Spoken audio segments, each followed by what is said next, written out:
Hello, and you are listening to Bill Murphy's Red Zone podcast. I interview leaders who inspire me in the areas of exponential technologies, business innovation, entrepreneurship, thought leadership, enterprise IT security, neuroscience, philosophy, personal development, and more. Welcome to the show.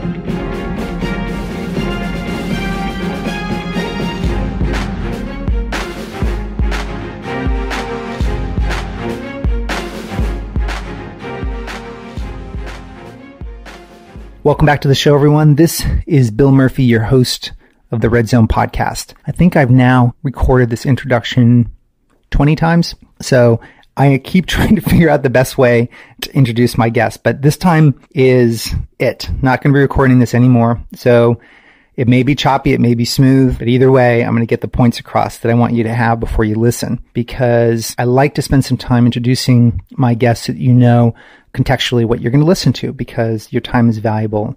And my content tends to go across a couple different themes. Not all of it is equally interesting to all my listeners. So will you like Naveen Jain? Naveen Jain is the CEO of Viome, V-I-O-M-E.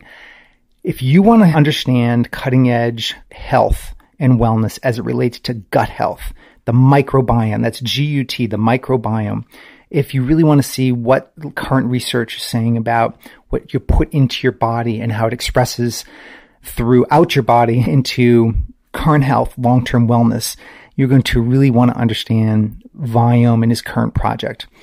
If you are an entrepreneur and you're really interested in being a fly on the wall of how a billionaire thinks about their projects, about their companies, I think this is his sixth or seventh endeavor that have contributed to him in his expansive thinking, solving a lot of challenges. This one here is a global grand challenge that he's trying to make health and wellness better for the planet. If you want interested in his Moon Express and becoming is a company that is really matched to becoming an interplanetary species and how we're going to extend out into the solar system as a species, then you want to understand what his thoughts are on his company related to Moon Express. If you just are concerned and really want to understand how to take advantage of the opportunities that present themselves as 3-4 billion people come online onto the internet to make the whole world populated on the internet over the next 5-7 years, then you want to think, and you want to think big, and then you're going to really like his concepts about possibility thinking, about thinking about understanding why he believes a human being can achieve anything their imagination can conjure, that life is a mentor, that you can dream big so that you can accomplish big goals. And his thoughts are that if your thoughts are seen by others as crazy, then that's the type of big thinking that he really likes. He loves learning and intellectual curiosity. And also, what I find interesting is each one of his businesses, he's attacked those industries as an outsider. He has not been an expert, and he firmly believes in that. So those of you who think, I don't really understand the industry, I can't achieve what I want in the industry because I'm not an expert, that would fly in the face of what he thinks is really needed with today's thinking about solving big problems and about growing big businesses or achieving whatever it is that you want to achieve in your lifetime. So that just gives an overview of, I think, if you're just interested in gut health, if you're interested in entrepreneurship, if you're interested in exponential technologies and how to apply them to solve big problems in the world, then Naveen Jain is the person to listen to. So sit back and enjoy my conversation with Naveen Jain, CEO of Viome. Naveen, I want to welcome you to the show today. Well, thanks a lot, Bill. Really looking forward to it. Well, so this is really quite a treat for my guests because we're going to cover a lot of ground today. And this is good for listeners because we're going to expose them to a lot of the things that you're working on that I think are really going to impact humanity, which maybe we'll start out there. Can you just explain what your vision is? You obviously have this long track record of which I will explain in the introduction to the show. I'm going to go record your bio. But I would like people to understand what your vision is and right now at this stage of your life and what you're trying to impact over right now. Well, first of all, I'm just honored to be here and wanted to share a whole bunch of things that I'm currently involved in and why I actually care. But more importantly, that I want everyone listening to it to believe that this is the first time in the human history where individuals and a small group of people are capable of doing things that only could be done by nation states, or in the earlier days it used to be kings and queens and the aristocrats. And now the individuals are able to solve the problems that could only be solved by large corporations or the nation states. And to me, that essentially tells me that the next set of superpowers are going to be entrepreneurs solving global grand challenges, and the nation states in the long term will continue to become irrelevant. So whether you look at what is it that the nation states used to do, they will collect the money from the citizens and provide the services that couldn't be done by a small group of people themselves. So whether it is providing the healthcare and the education, providing the fresh water and taking care of the infrastructure, or going to space and moving the innovation forward. And now what you're starting to see is all of those things are now being done by entrepreneurs. So space is no longer the domain of nation states. In fact, the innovation in space is starting to come from private sector. It wasn't the 60 years of NASA that built the reusable rocket. It was the private companies decided that's what needed to be done. And now we're starting to see the private companies are starting to dominate space. And as you know, I have a company that I started called Moon Express, and that is the only company in the universe ever to have a permission to leave Earth orbit. Think about that for a second. You hear everyone talking about space. What most people don't realize is space, when the people talk about space, they're still talking about low Earth orbit. It's a space station. It's about delivering the space to space station or going to space like Virgin Galactic, or you look at a Blue Origin. They're all going to basically give or take 60 miles or so and coming back. And that's just the low Earth space. There is not a single private company that has ever left the Earth orbit. And we are the only company that have permission to do so. And I know you can probably ask me who gives the permission and who has the rights and blah, blah, blah. And I'll get to it in a second. Right? In addition to that, President Obama signed into the law that says that any resource that we bring back from any of the celestial body, whether it's asteroid or the moon, we get to own it. And that is really the clarity of law that says that as a private company, when we use our private resources and you go to the moon and you're able to bring back, whether it is helium-3, whether it is platinum-grade materials or the rare earth elements or even the moon rocks, we get to own it and create a private market for it. And that's a game changer. So I really believe that if there was John F. Kennedy talking about as a private business, he would be saying something along these lines. We chose to go to the moon not because it's easy, because it's a great business. And the great business is why we do it. And to me, it's not only going to help the humanity on Earth, it is also going to make the humanity a multiplanetary society. And I really believe if we as a species do not become a multiplanetary society, we are going to become extinct just like dinosaurs. All of us, 7 billion of us, are living on a single spacecraft.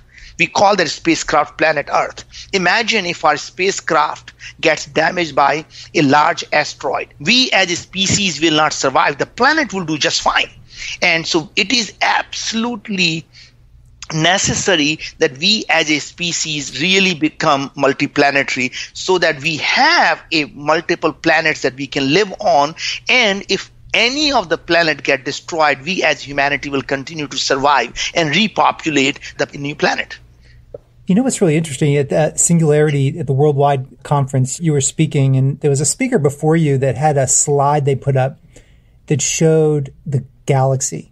That showed, and then a little tiny, an arrow pointing this tiny, tiny dot of Earth. And it's really quite stunning how small we are in the midst of the whole.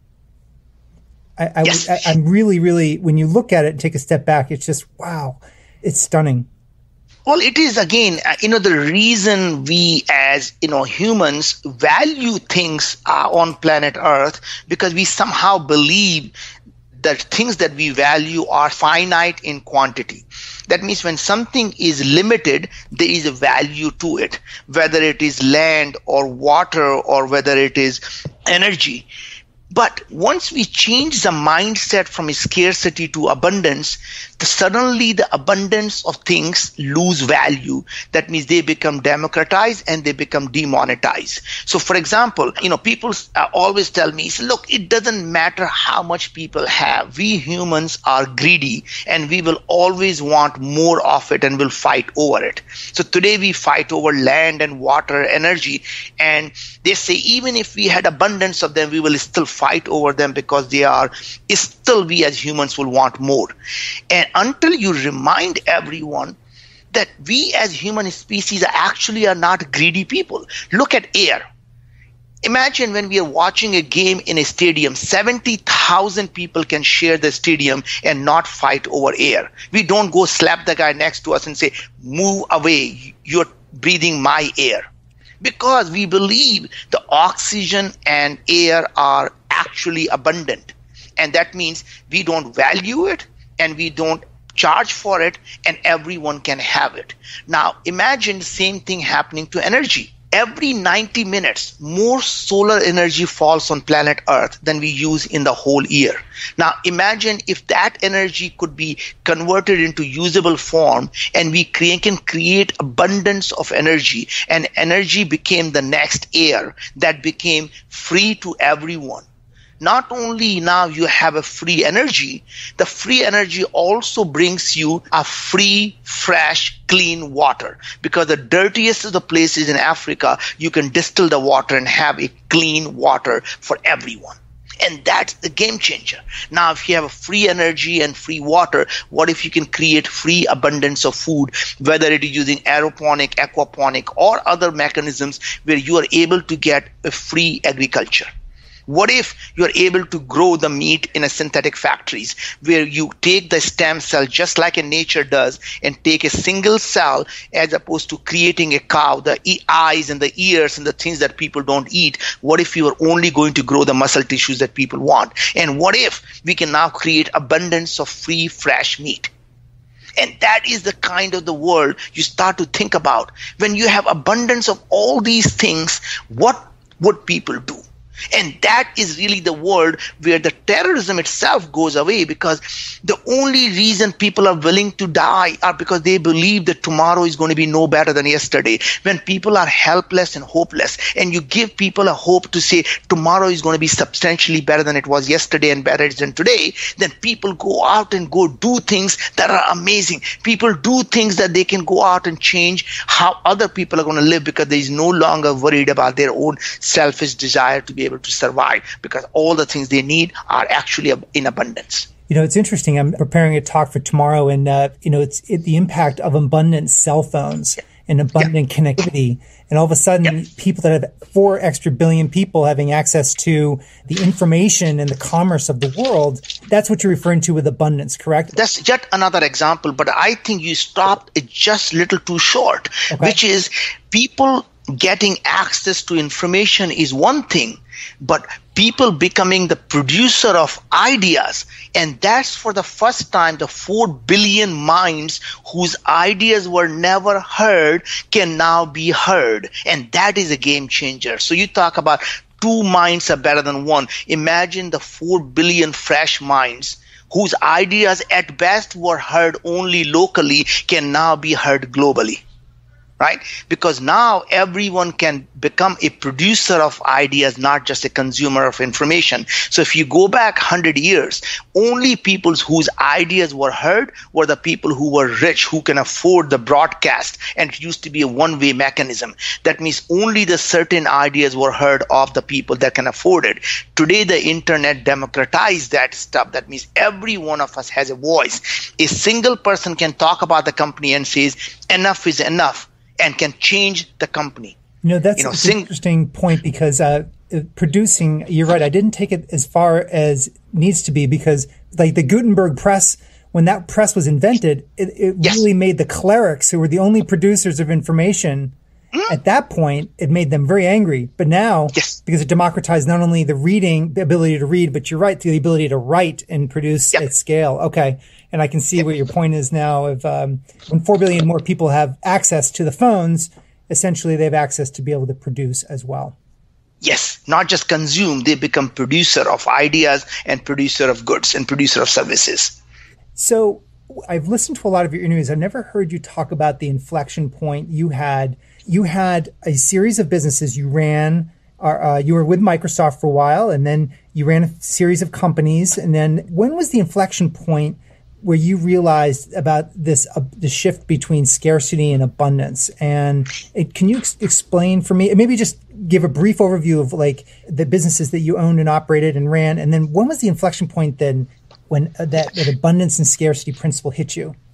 Okay, so I'm going to talk less and less about me, and I'm going to continue to essentially express the ideas, because I want everyone who's listening to it to feel that I am giving the value to them. I am not going to talk about myself. So let me just go back in a general terms. What is it that how I changed my thinking and how everyone listening to this podcast can change their thinking? That'd be great. So one of the things that I came to the conclusion was everyone always focused on what their core strengths are and what their expertise is. And that means people tend to start businesses in the things that they believe they are really good at, and they have done that before. And I concluded that once you become good at something, you really become useless at it in terms of disruption. That means when you are an expert in a field, you are able to improve that field maybe 10%, maybe 15%. And that change really means is that you are able to make incremental improvement. But if you want to change something 10 times or 100 times, you really have to rethink and reimagine the foundation of everything that experts have taken it for granted. And what I mean by that is that once you're an expert, you have a foundational knowledge, and you're never able to challenge that, because the minute you challenge the foundation knowledge, you're no longer an expert. You just become a novice now, right? So the thing is that I have now started 7 companies, and no 2 companies I have ever started are in the same industry, because I believe by going to a completely different industry, I'm able to rethink and reimagine and challenge the foundation. And that is what allows me to completely disrupt the industry. So if you look at the aerospace industry, where going to the moon meant building a big, massive rockets. And I kept thinking that why does one need to go have a big rocket? Why can't we think like a software where instead of building a monolithic code, you build small functional modules, and each module calls the other module to do the next part. And so that thinking allowed us to build a complete end-to-end, launching the mission from the Earth and land on the moon for under $10 million. Something that was done in the past for tens of billions of dollars. And now we're talking under $10 million. And because we decided that we don't have to have a big rocket, what if we just use a small rocket to go to the low Earth orbit when most of the gravity well is already out, and then we use simple our own lander that has a booster in it that can go all the way to the moon, and you don't need to really have a big rocket, because leaving the Earth gravity is really the part. And that changed the whole structure of how we do things. And that was one example. The second example is, the company that I launched in the healthcare space. Now, what do I know about healthcare? I didn't even know the basic biology. That's not my degree. But now, once I realized that, there is no industry that I am aware of where more money you spend on your customers and the worse the customer gets. And here's the very other part that just really surprises me, that there is no other industry that only makes money when your customers don't get better. That means if you can somehow make the customer continue to suffer, then you can make more money. That means in our healthcare industry, no one makes money when you are healthy. Your doctor makes money when you're sick and you visit them. Hospital makes money. And the pharmaceutical companies, the minute they see a chronic disease, here is a person who is 21 years old, got the diabetes, ka-ching, got a subscriber for life. Here is a 22-year-old just got autoimmune diseases. Let's not spend a second trying to figure out what is causing the autoimmune disease? Let's just suppress the immune system. Excuse me, when you suppress the immune system, don't you believe you're going to get 3 more diseases? Oh yeah, we do know that, but we have drug for all 3 of them. And what happens when you suppress those 3 additional symptoms? Well, you get 9 more symptoms, but we got drug for all of them. And that's how, by the time you get old, you're popping more pills than blueberries. And that's really the system we live in today, is that no one looks at the root cause of the problem. They simply are trying to suppress the symptom. And what is very interesting is that when I started the industry, I spent 6 months just reading all the scientific literature. And in the last 5 years, it is so clear that every single chronic disease, and whether you call that basically chronic disease, Parkinson's or Alzheimer or depression or anxiety or obesity or diabetes or autoimmune diseases or cancer or heart disease, every one of these diseases is caused by one thing, which is inflammation. And inflammation is largely caused by the imbalance of your gut microbiota. So think about it. We as humans, despite how proud we are of ourselves, we are 99% of all the genes that are expressed in our human body are not our own. 1%, less than 1% of the genes that are expressed in our body come from our mom and dad.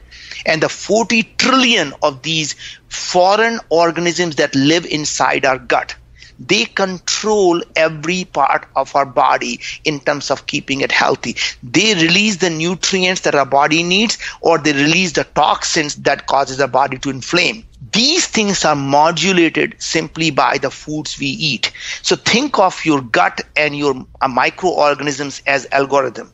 When you change the input, which is the food is the information. And when you change the information input, the output changes.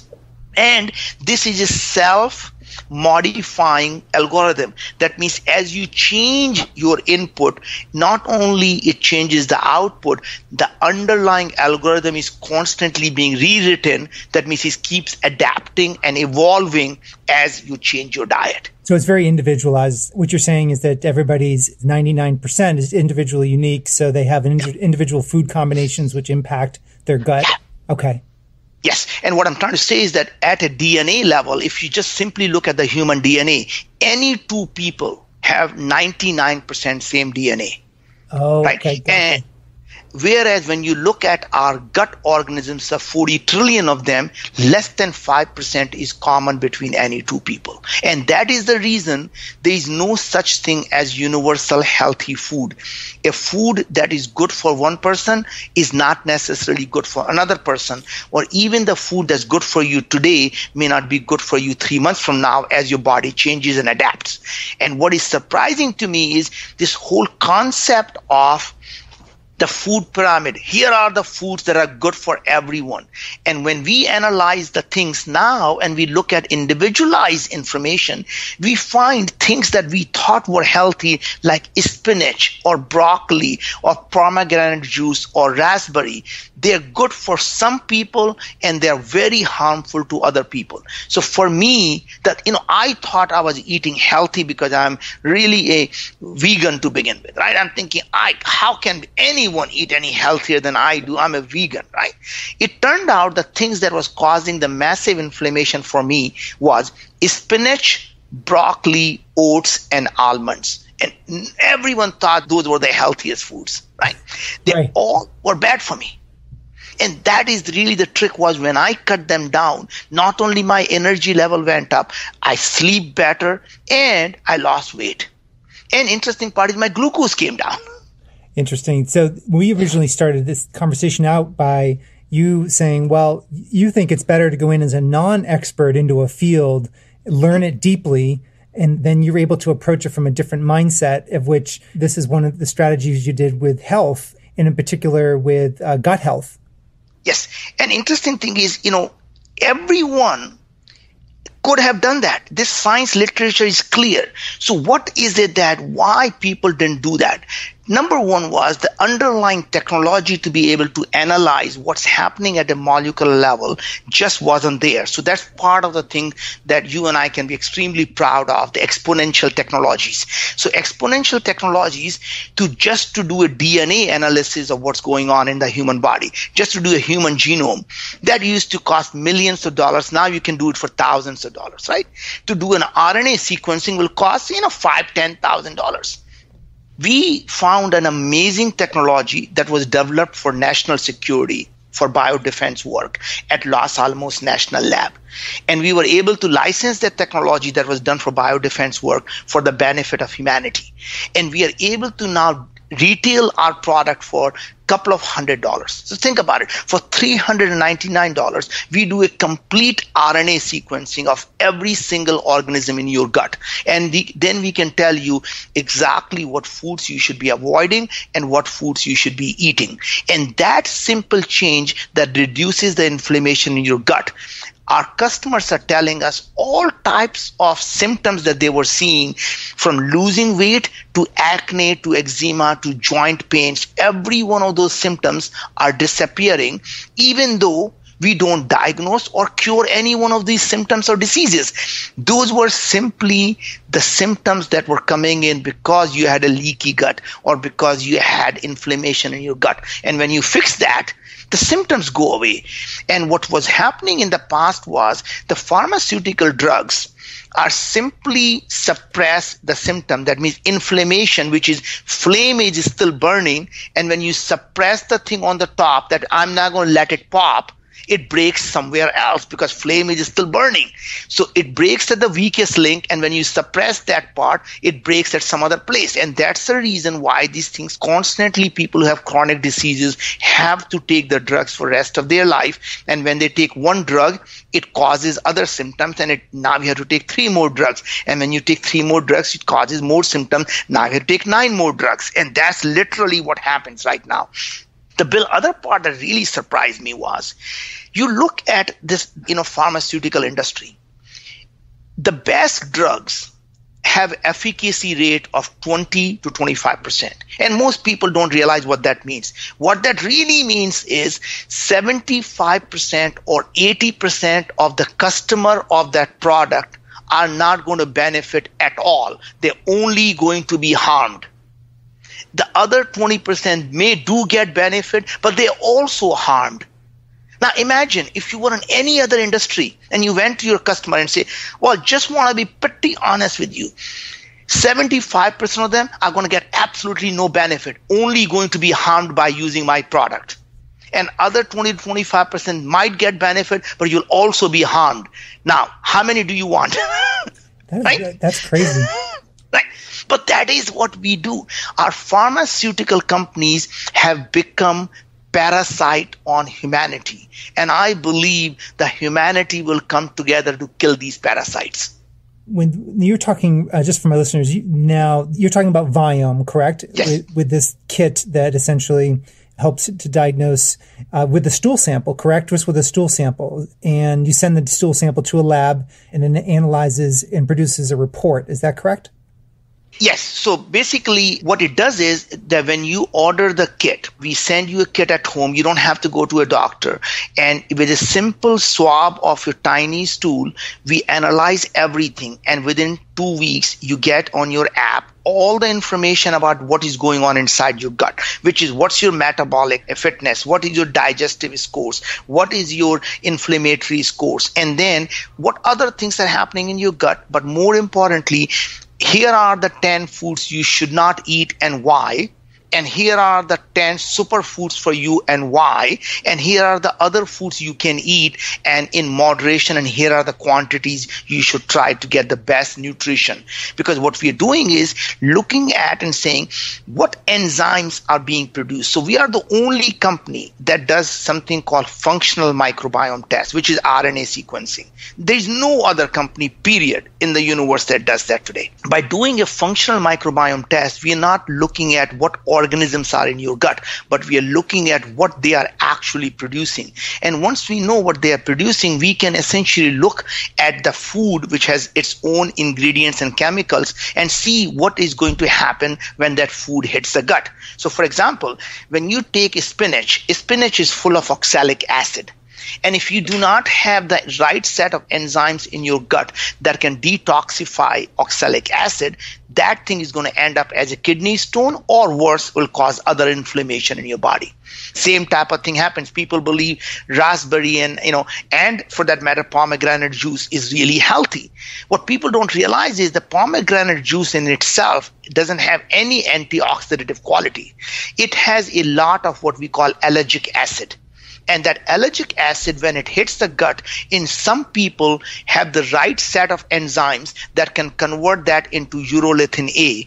And when it gets converted into urolithin A, ULA is the one that has the antioxidative properties. So if you don't have the right organisms that are producing these enzymes that can convert the allergic acid, then you're getting absolutely no benefit at all from eating so-called healthy food. And in fact, only thing that can happen is to harm you.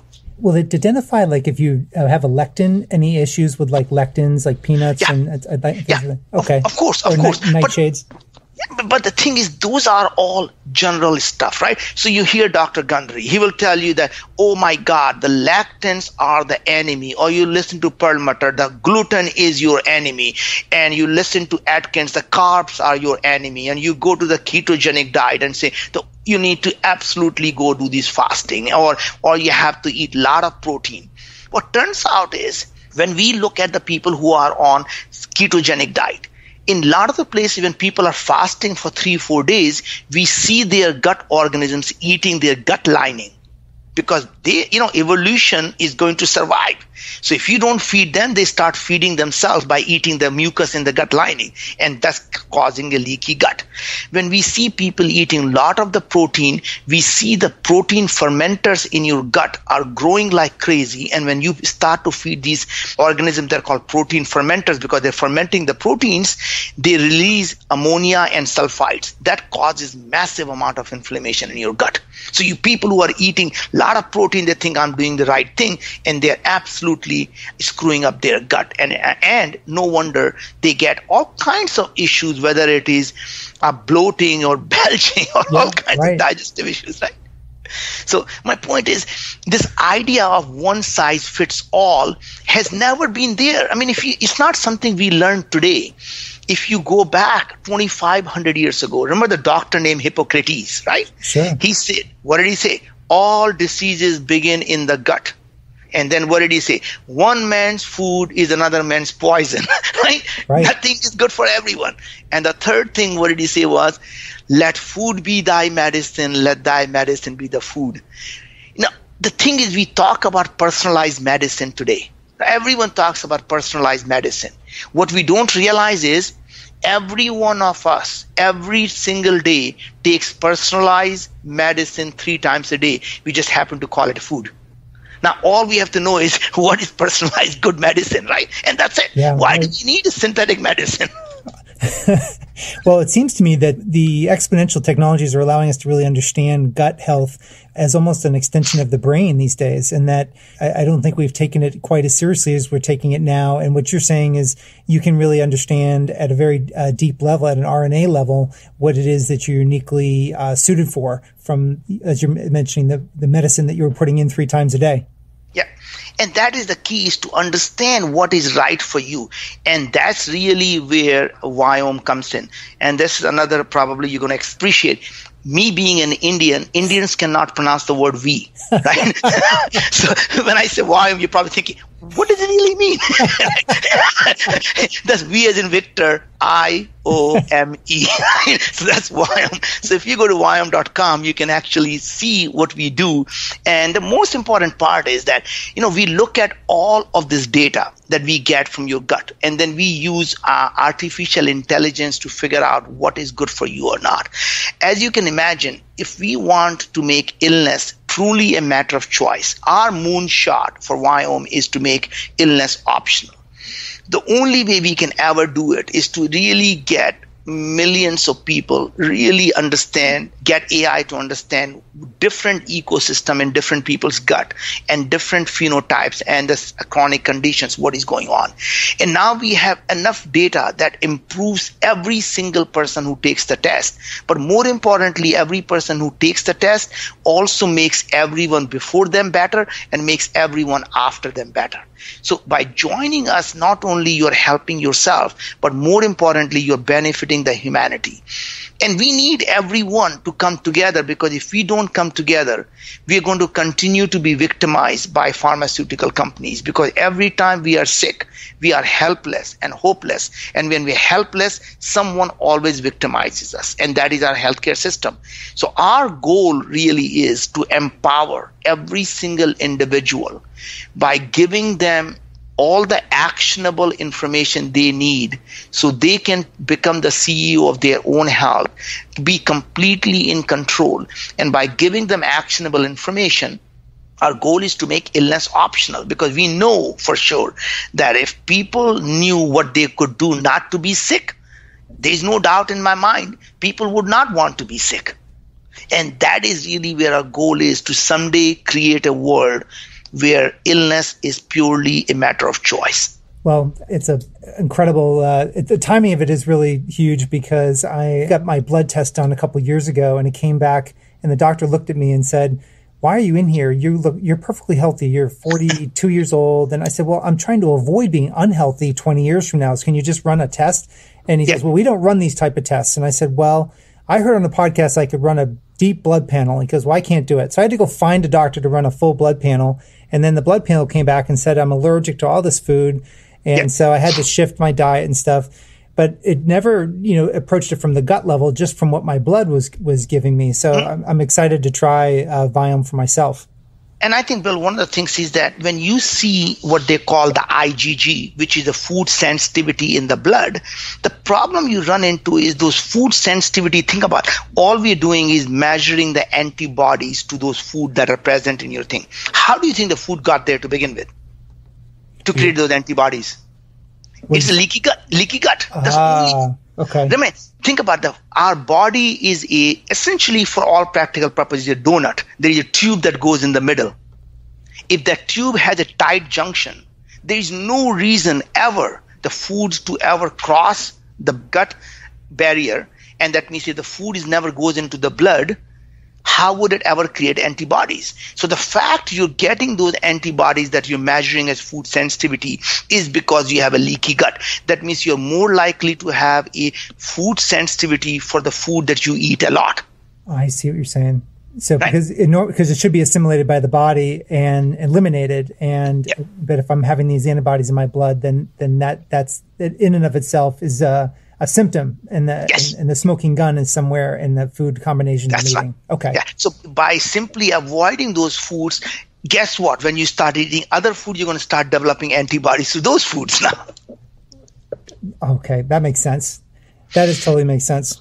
I have a question for you about, I just want to reverse a little bit of our conversation to the point you had an inflection point where you realized this abundance approach. And yes. when did that happen? And what was it a conversation? Like when was the inflection point? So, everyone in life always wants to know when is that inflection point. But the interesting thing in life is it is a continuum, right? Means you every day there is slight movement towards the thing you want to do, and it's always the last straw that breaks the camel's back. But there's never the inflection point. Okay. It just happens to be the last thing, right? But if you're not thinking about it for all your life, it doesn't quite. One conversation never changes anything, right? It is, tens of thousands of conversation and tens of thousands of thoughts that go into it. And then suddenly you say enough is enough and you change it, right? But that's really what happens is that once you start to read and once you start to believe that this is possible, that means it's all about imagining what is possible. And once you get to believe the possibilities, then suddenly you start to go out and start doing things that most people will consider impossible. And when someone says something is impossible, all that means is it's impossible for them and not someone else, right? So to me, the inflection point for me was when I realized there is nothing that a human being cannot achieve. If they can imagine it, they can do it. Right? So my belief is dream so big that people think you're crazy, and never be afraid to fail. And what I mean by that is, as an entrepreneur, your idea may or may not work. And every idea that does not work is simply a stepping stone to a different idea and a bigger idea. You only fail in life when you give up. And if you don't give up, you never fail. Right? So the thing is to constantly adapt and learn. Surround yourself with people that are making you better. You need to get rid of every single person who brings you down and tells you why you can't achieve it. Intellectual curiosity is what really keeps us going. We as humans, the day we become non-intellectually curious, we are dead, we are zombies. And that's one thing I always told our children is it's not my job to take you to the water and make you drink. My job is to simply make you thirsty. Because if I make you thirsty, then you will always find your own water and you will drink. And the thirst comes from always letting them imagine and dream. What if it was possible? What if this could be done? Imagine a world that you could live in, and how do you create that world? And that really is what I would say is the best way to move the humanity forward. I love that. I read an article before we got on the show about mentors, and you kind of answered the question. You said, it's 1,000 conversations switched my thinking, but you did say surrounding yourself with people that do dream big is probably a big part of that. Would you say so? Yeah, it is. And also I would say that, when people ask me who has been my biggest mentor, and I would say life. Life is the best mentor you can ever have. Life never stops teaching. We stop learning. That's the problem, right? But there is never a time in life you couldn't have a lesson that you could learn. You run into a homeless person, there is a lesson to be learned there.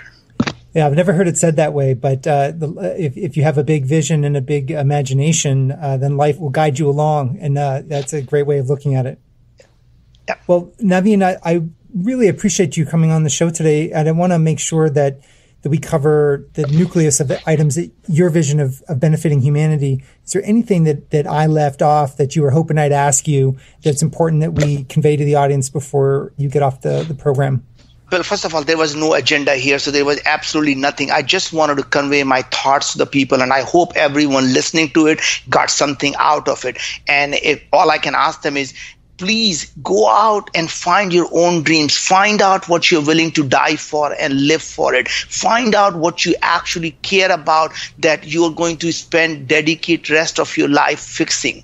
And anything you can imagine and dream, you can achieve it. So all I can say is help me achieve my moonshot by going to Viome.com and help me sign up to help billions of people around the world. And if there is anything I can do to help your moonshot, send me an email. I'm the easy person to find, my first name last name @gmail.com, and I read all my emails. So, if there is anything I can do for you, send me an email, and let's help each other, because together as humanity, there is no problem that we can't solve.